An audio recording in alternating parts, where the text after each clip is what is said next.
Coming up on 5 Minute News. Florida passes bill limiting LGBTQ discussion in schools. US bans all Russian oil imports as Western retailers pull out of country. And at least 50 children dead as Ukraine invasion wages on. It's Wednesday, March 9. I'm Anthony Davis. The Republican-led legislature in Florida passed a bill on Tuesday to forbid instruction on sexual orientation and gender identity in kindergarten through third grade, rejecting a wave of criticism from Democrats that it marginalizes LGBTQ people. The proposal, which opponents have dubbed the Don't Say Gay bill, now moves to the desk of Republican Governor Ron DeSantis, who is expected to sign it into law.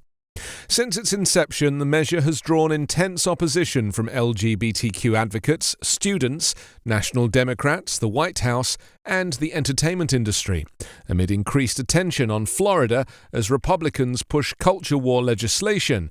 This bill, from its introduction, has been used as a vehicle to marginalize and attack LGBTQ people, said Democratic Representative Carlos G. Smith, adding that it sends a terrible message to our youth that there is something wrong with LGBTQ people, and there is something so dangerous or inappropriate about us that we have to be prohibited and censored from the classroom. Statewide, the bill has sparked a swell of protests and student walkouts. Dozens of students and advocates flooded committee rooms during the proposal's early stages and then packed into the halls of the legislature as it moved toward final passage, often with chants of "We Say Gay." Meanwhile, Florida Surgeon General Dr. Joseph Ladapo said on Monday that the state will formally recommend against COVID-19 vaccinations for healthy children. The new guidance will run counter to recommendations by the CDC that all children ages 5 to 7 should be vaccinated. President Joe Biden on Tuesday ordered a ban on Russian oil imports in retaliation for Vladimir Putin's onslaught in Ukraine. The major trade action, responding to the pleas of Ukraine's embattled leader, thrust the US out front as Western nations seek to halt Putin's invasion. The imports have been a glaring omission in the massive sanctions put in place on Russia over the invasion.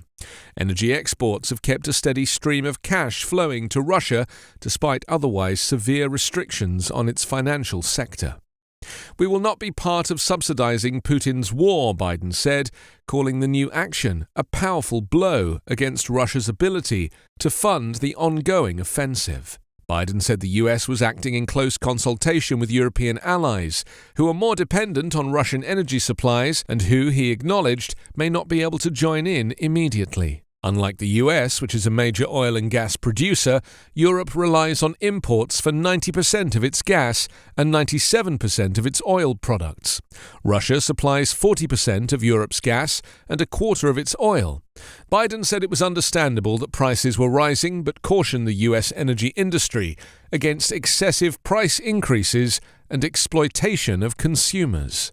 Meanwhile, McDonald's, Pepsi, Coca-Cola and Starbucks stopped sales of their best-known products in Russia on Tuesday, offering a united rebuke of the war on Ukraine by companies that define America for much of the world. 2 million people, half of them children, have fled Ukraine in the less than 2 weeks since Russia invaded the country, officials said on Tuesday, as Europe's worst refugee crisis since World War II grows by the day. The humanitarian situation in the country's besieged cities grew more dire, including in Mariupol, where bodies lay uncollected in the streets, and hopes for a mass evacuation of civilians were dashed again. Several thousand people did manage to leave the northeastern Ukrainian city of Sumy on buses on Tuesday through one of the humanitarian corridors Russia and Ukraine agreed to on Monday.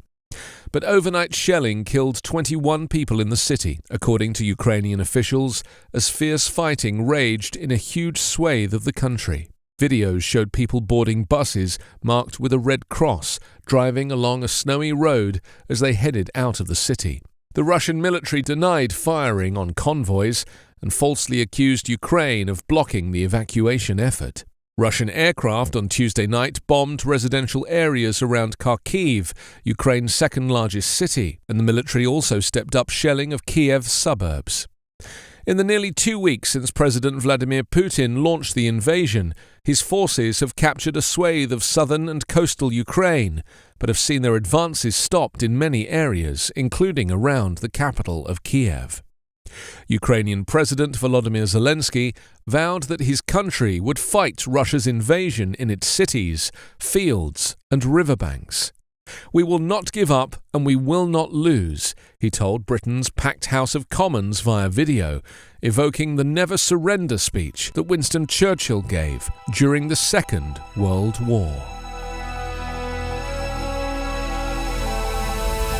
You can subscribe to 5 Minute News on YouTube with your preferred podcast app. Ask your smart speaker or enable 5 Minute News as your Amazon Alexa flash briefing skill. Subscribe, rate and review online at 5minute.news. 5 Minute News is an Evergreen podcast covering politics, inequality, health and climate, delivering independent, unbiased and essential world news daily.